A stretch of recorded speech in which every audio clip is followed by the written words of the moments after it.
Thanks for tuning in to more football talk. The New England Patriots, to be precise. It's Pat's Probe on the Ourlads Football Network. As the Patriots are coming off a loss to the New Orleans Saints, 28-13.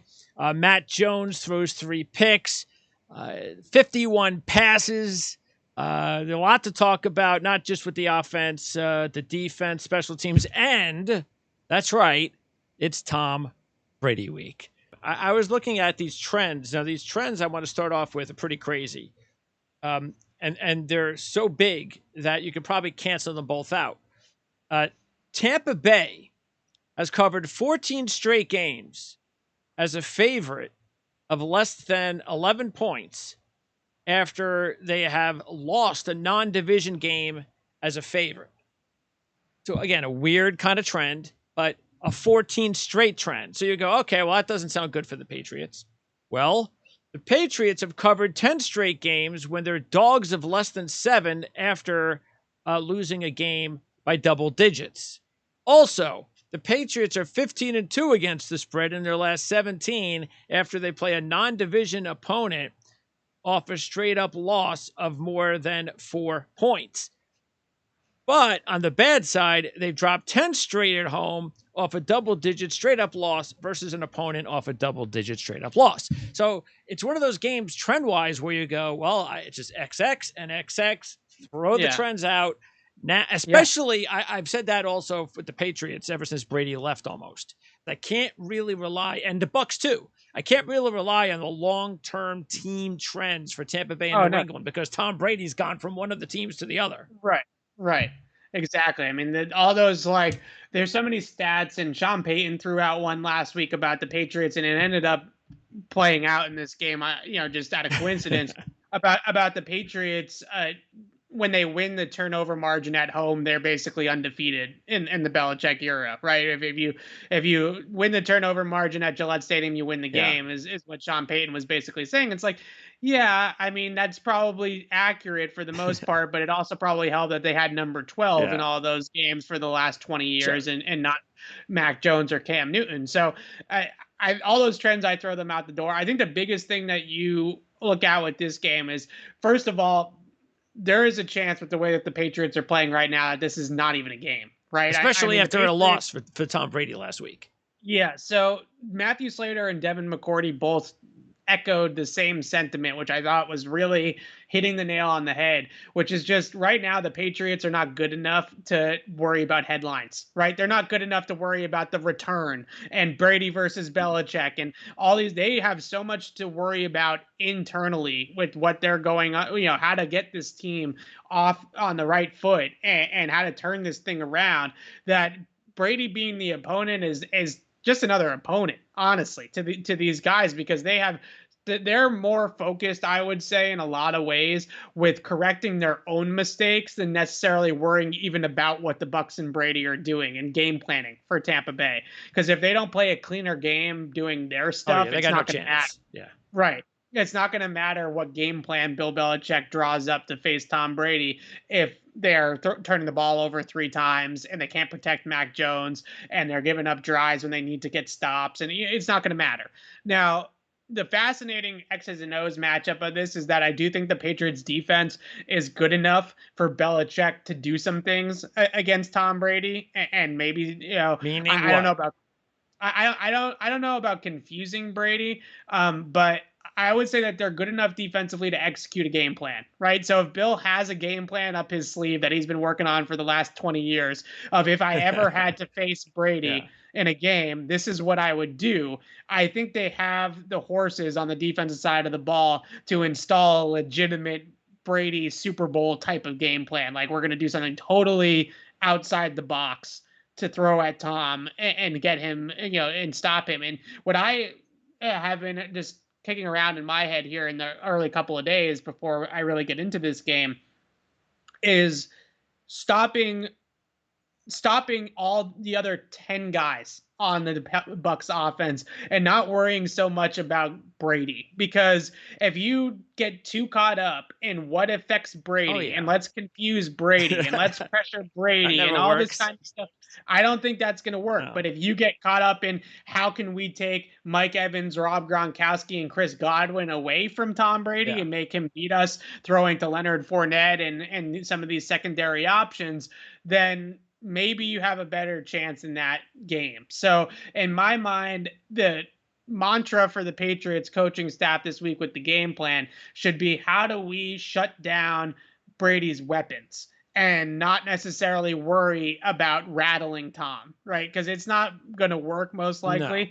So let's focus on, let's get a plan in place for Mike Evans. Let's have a plan in place for Chris Godwin. Let's have a plan in place for Rob Gronkowski. And let's take away the weapons, because a quarterback is only as good as his open receivers, right? And if there's nobody open, then Brady, I don't care how good. I mean, look at 2019, right? I mean, the Patriots had Tom Brady, who was clearly still very, very good, but it didn't matter because their weapons around him sucked. Yeah. So if you can stop the system and stop the offense around Tom Brady, then I think you might be able to actually keep this a game. Because I do think the Patriots defense has the personnel to come up with some sort of legitimate game plan against Brady. Now, the offense is, we have to work on ourselves, right? They're a work in progress, and they have to figure out how to be better themselves. The Bucs secondary is not very good so far this year. They are vulnerable in the back end if you can block it up, right? And that's the biggest problem the Patriots have been having. And we know Todd Bowles can spin the pressure with the best of them, right? He'll bring all sorts of blitzes and things from all sorts of different directions against a rookie quarterback. So that's, to me, spells a recipe for disaster. But at the same time, like I said, the defense, I think, can keep them in the game, similarly to what they did against New Orleans, right? Where the game was at least in shouting distance because the defense wasn't getting blown out. I mean, I said this last week on the NFL preview show that I didn't think that Tampa Bay was looking as good as people thought they were looking. And the evidence was that they were being outgained in the first two games. Now they've been outgained. I mean, in the first three games. So I haven't even looked at the total yardage, to be honest with you, but I can't imagine that they outgained the Rams. So that's something where you either say, all right, well, are they just turning it on and turning it off? That kind of feeling. And now that they've lost that first game, that shows they're not invincible. They'll wake up. And we know still how talented they are, though. And I don't think it's a surprise that they've played this way, that it's almost like we'll play when we have to play. We're Super Bowl champs now. Everybody's returned. And now we've got the big game on Sunday Night Football. We're going to rally around our leader. You know, my gut tells me, as much as I picked the Rams last week at Tampa Bay in this situation, look, Trent Brown comes back, I feel a lot better about any potential chance that the Patriots have. Without Trent Brown, I give the Patriots basically no chance. I just don't. I mean, they almost have to play a pretty perfect game, and I just don't see them doing that without their best players. No, and the only way that the Patriots have a chance in this game, I would say, is if early on, and Brady's not necessarily one to fall victim to this, but if he has any kind of nerves, right? If he has any kind of butterflies, nerves, if it feels weird to him to be playing as an opponent in that stadium, you know, this is different in a lot of ways than other guys returning because he was here for so long. It's not just about the success, but it's about the length and time that he played here. So now he's going to arrive at this stadium. He's going to walk into the visitors' locker room, right? He's going to walk through different parts of the tunnels down behind, inside Gillette Stadium. He's going to stand on a different sideline, and it's all going to just feel backwards to him. And nothing that he's gone through in the last year and a half in Tampa Bay is like this, right? He's not experienced anything like it. So there could be a part of him. I'm not saying it's going to last the entire game, but there could be a part of him in the first quarter that's a little bit possible. Shaking, and you got to take advantage of that and make sure you come out of the first quarter with some sort of lead. So when he does come back to earth, If that Right. happens, then maybe you're Yeah. in a game. Yeah, it reminds me the first time the Patriots played the Chiefs with Patrick Mahomes. It was in the 2018 season, and they shut him out in the first half. And Belichick just threw a bunch of different disguise looks and pressures and all sorts of crazy stuff at Mahomes, and he looked rattled. Then he came out in the second half, and they scored 31 points in the second Remember half. that game? Right, so Yes. he calmed down, he gathered Yeah. himself, and he went and did Patrick Mahomes things. That's the hope that the Patriots have to have, is that they can keep Brady maybe a little bit rattled, maybe a little bit dusty in there for him at times and emotional, right? The coming back here and almost in a way kind of hype that up a little bit. I think this week would help. Oh, well, it'd be great to have Tom back. Like everybody's going to be so happy to have Tom back, right? And you almost have to play that sort of mind gamesmanship with it a little bit, where you kind of make this. We don't think it's that big of a deal. I'm saying the Patriots are saying this, right? We don't think it's that big of a deal that he's coming back, but let's make Tom think it's a big deal that he's coming back. Sure. And maybe you put some of that pressure on him. Well, weather. I know it's 5 games out, but any word on what the weather might be like? It's probably going to be a relatively calm night, as based off the forecast right now. Warm enough. Yeah, like 50, high 50s. Oh, that's perfect, mid really. 50s. Yeah. The one thing that always stands out about Gillette Stadium. So I don't know if you've ever been to Gillette Stadium, but Gillette's a horseshoe. So there's an open end to the stadium. There's an open end with a lighthouse and all that kind of stuff. And Brady will obviously know a lot about the wind and everything because he's Brady. Yeah. But that's definitely something that I noticed last week with New Orleans. They kicked into the open end of the stadium on a 52-yard kick, and Rosas came nowhere close, right? Yes. He shanked it completely, trying to kick it into the wind and into that open end of the stadium. So those are things that I always look at for opponents that are out of conference, right? Teams that are not playing here often, that only come here every 8 years or so.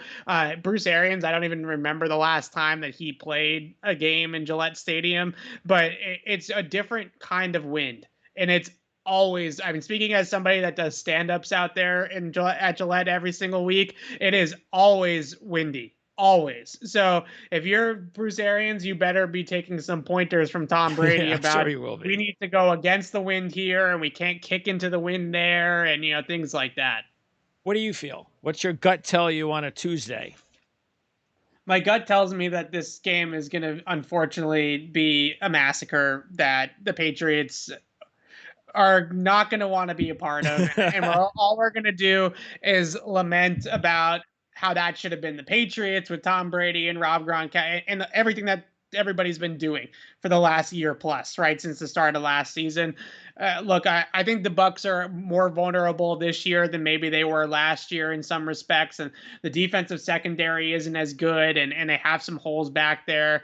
But ultimately, I just don't see how Mac Jones is going to be able to put up enough points to hang with Brady. I agree. And they're really going to have to come out.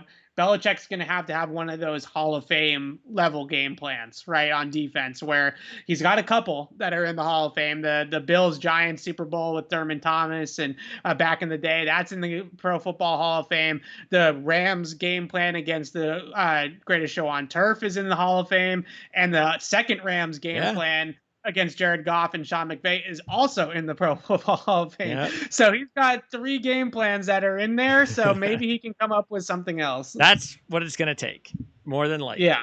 And that's why, as a guy that kind of does go with the percentages, I'm probably going to go pretty strongly with Tampa Bay this week, because the percentages tell you that chances are that's not going to happen. And we'll see, though. Hey, it's why they play the games. And like you said, it's going to be an emotional time for Tom. It'll be interesting to see exactly how he handles it. We know how emotional he can get in games. How emotional will he get? Because I think sometimes players forget. I don't know. I think they forget that I know what they're doing when they want to stick it back to the owner. They want to stick it back to the coach. But what they forget sometimes is when you do those demonstrations, you're really sticking it to the fans. Yeah. And they're the ones that really were behind you the whole time. It's like when Robbie Anderson scored the touchdowns against the Jets and did the little jet thing. I'm like, why are you doing that for? You're basically telling Jet fans to go, it's like they loved you.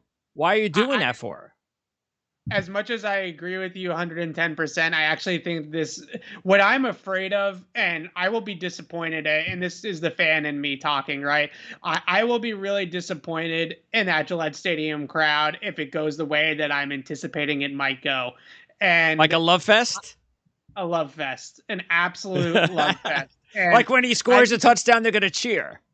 I think there will be cheers. Absolutely. I don't think it will be the entire stadium that will be cheering, but I think when Brady scored, because there are a lot of people, and I'm not trying to point any fingers at people in my industry, in the sports media industry, but a lot of this is driven by people in sports media here in Boston, especially on the local radio stations, that have picked Tom.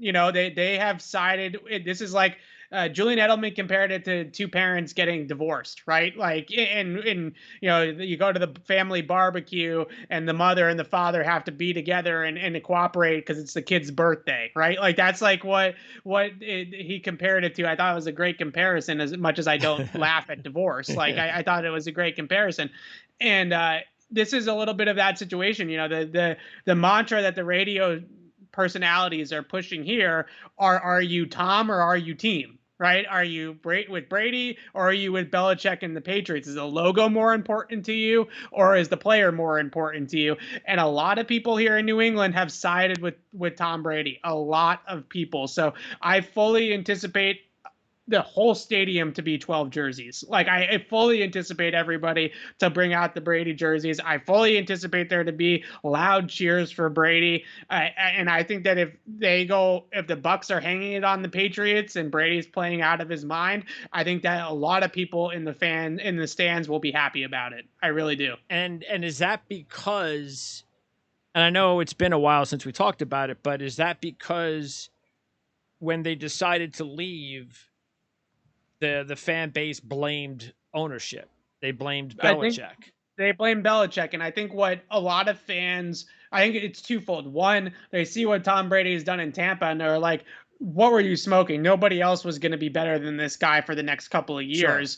Sure. So from just a pure football personnel decision, how did you think that anything besides Tom Brady was the answer, right? And then secondly to that, I think there's a large sect of the fan base that feels that they were deprived of the last couple of years of Tom Brady's career. That hurts. It does. And they felt like not on he should have finished as a Patriot, right? He should have ended his career and retired a Patriot. But B, they could have won a couple of more Super Bowls if they kept him here, right? If they keep Brady here, they're not going to have all the money that they had this past offseason, but they'll have a chunk of change that they could have gone out and still added a few of these pieces. Yeah. And maybe you recreate it one or two more times. And he went down to Tampa and he recreated it once there. So I think a lot of people are saying we left Banner 7, we left Banner, maybe even Banner 8, we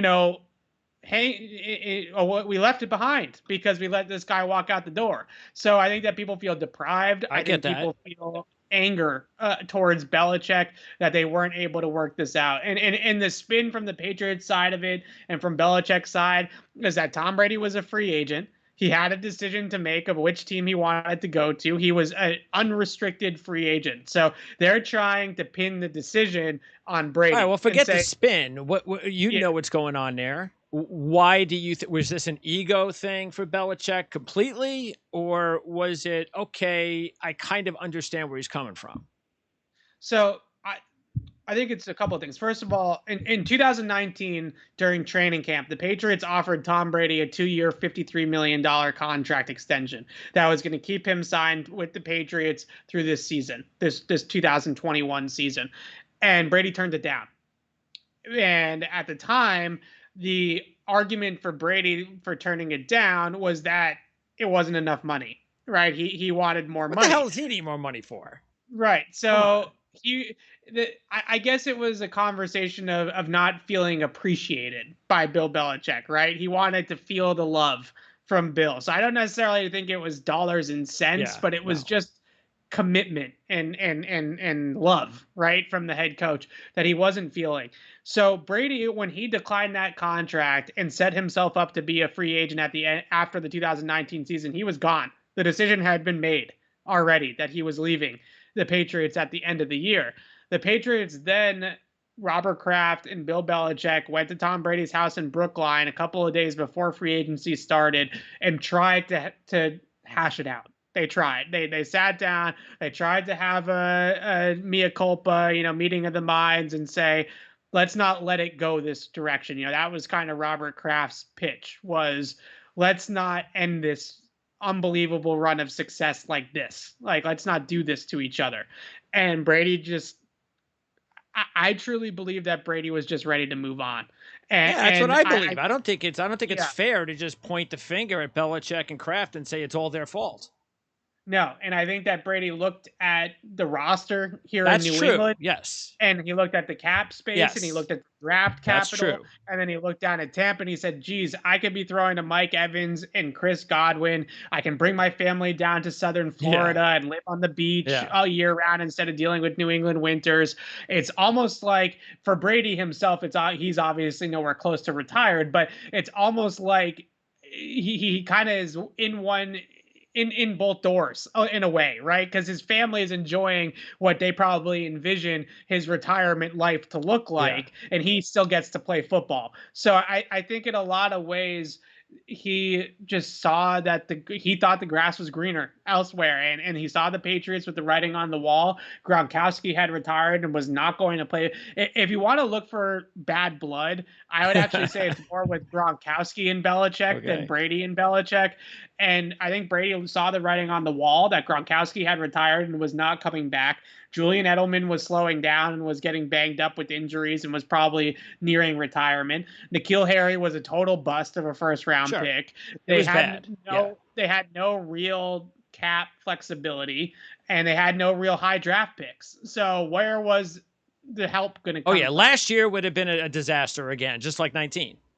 Right. And that, I think, is really what was the beginning of the end for Brady. Was just it doesn't have to be this hard just so I don't hurt people's feelings, right? Like, it ultimately was a decision of, do I stay in New England to avoid alienating my fans and hurting everybody's feelings in the place that I love, or do I go to Tampa Bay where life is just going to be a lot easier on and off the football field? And I think that's why a majority of fans, I don't think they think through this the way we do. No, it's not their business. They're fans. And because everybody, and this again, I would point fingers a little bit at the media here in Boston for it as well. Everybody is under the impression that Bill Belichick and Tom Brady hate each other's guts, and there was some big blowout fight that between the two guys, and it wasn't necessarily that. It just, the whole thing just kind of got stale. Right? The whole thing kind of got stale, and it became work for Tom Brady. It didn't become fun because they just had run its course. It just had run its course. And I don't think that that's a fair enough assessment of the situation for fans, because they want to dramatize it and make it into a Hollywood movie.